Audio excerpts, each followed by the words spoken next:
సాయికృష్ణను పోలీసులు తీసుకొని వచ్చి క్రూరంగా హింసించి చంపేసి బాడీ ఎక్కడుందో ఇప్పటి వరకు కూడా తేల్చలేదు.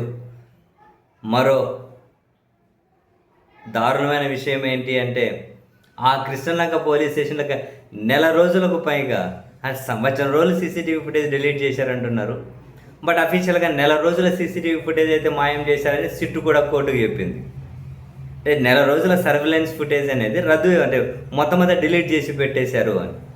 ఇంత దారుణం జరుగుతూ ఉంటే, పోలీసులు ఇంత క్రూరంగా ప్రవర్తిస్తూ ఉంటే, ఒక సిఐ అరెస్ట్ అయితే సీసీటీవీ ఫుటేజ్ అంతా కనుక డిలీట్ చేస్తే, మొత్తం హైకోర్టును మోసం చేస్తే, సుప్రీంకోర్టు గైడ్ లైన్స్ని కూడా వీళ్ళు ఫాలో కాకుండా వాటిని అవహేళన చేసి అపహాస్యం చేస్తే, హోంశాఖ మంత్రిగా ఉన్నటువంటి వంగలపూడి అనిత గారు ఎక్కడైనా ఒక్కసారైనా ఈ అంశం మీద స్పందించింది లేదు. తాజాగా అదేదో డ్రగ్స్కి సంబంధించి ఒక కార్యక్రమం, ఈగల్ టీం నేతృత్వంలో ఏదో ఒక కార్యక్రమం పెడితే ఆ వేదిక మీద నుంచి అనిత గారు మాట్లాడుతూ ఉన్నారు, విజయవాడలో మీరు ఏ మూలకు వెళ్ళి ఏ నిర్మానుష్య ప్రాంతంలోకి వెళ్ళి కూర్చున్నారు, గంజాయి తీసుకున్నా కూడా సర్వేలెన్స్, డ్రోన్ సర్వేలెన్స్ ఉంటాయి కదా, అదే డ్రోన్లకు సీసీ కెమెరాలు ఉంటాయట, ఆ డ్రోన్ సర్వేలెన్స్లో చేసి పట్టేస్తాయి, మీరు ఎక్కడున్నా తప్పించుకోలేరు, అంత పగడ్బందీగా విజయవాడ నలుమూలల సర్వేలెన్స్ ఉంది అని ఆ మేడం కాన్ఫిడెంట్గా మాట్లాడుతూ ఉంటే నిజంగానే ఆశ్చర్యపోవడం చూసే వాళ్ళ వంతవ్వాలి. ఎలా సాధ్యమేది? ఇంత కాన్ఫిడెంట్గా ఒక పక్క అక్కడ పోలీస్ స్టేషన్లో సీసీటీవీ ఫుటేజ్ నెల రోజులు లేపేశారు అని చెప్పి సిట్టు కోర్టుకే రిమాండ్ రిపోర్ట్ ఇస్తే, నెల రోజుల సీసీటీవీ ఫుటేజే లేదని చెబుతూ ఉంటే పోలీస్ స్టేషన్లో ఈ మేడం ఏమో నిర్మానుష్య ప్రాంతంలో కూడా సర్వేలెన్స్ ఉంటుంది, మిమ్మల్ని మీరు ఎక్కడ తప్పించుకోలేరు, మేము అంత పగడ్బందీగా పనిచేస్తున్నామని చెప్పుకుంటూ ఉంటే నిజంగానే ప్రజలను మనం చాలా కన్వీనియంట్గా మోసం చేయగలము అని చెప్పి నమ్ముతారా వీళ్ళు?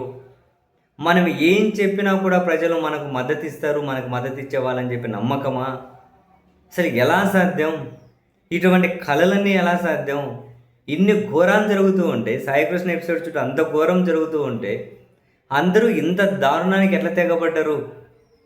నెల రోజుల సీసీటీవీ ఫుటేజ్ ఎలా డిలీట్ చేశారు అని చెప్పి మొత్తుకుంటుంటే కనీసం స్పందించని మేడం గారు, హోమ్ మినిస్టర్ మళ్ళీ ఇప్పుడు వచ్చి విజయవాడ ఏ మూల కూర్చున్నా కూడా మీరు తప్పించుకోలేరు, సర్వేలెన్స్లో ఉంటారు, సీసీటీవీ ఫుటేజ్ మొత్తం మిమ్మల్ని పట్టించేస్తుంది అంటే మరి చూసే జనం నవ్వక ఏం చేస్తారు?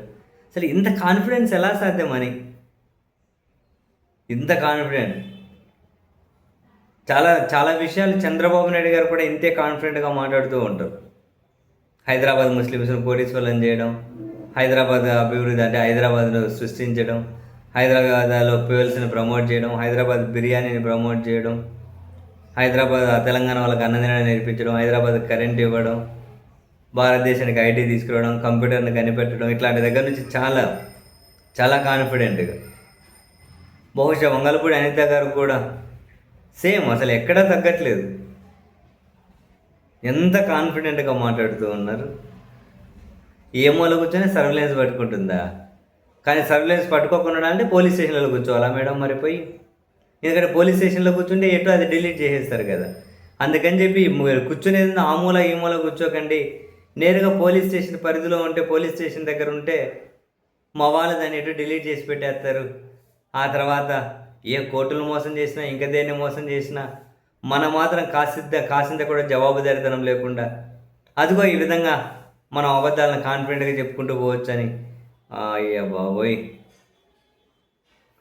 ఏంటో.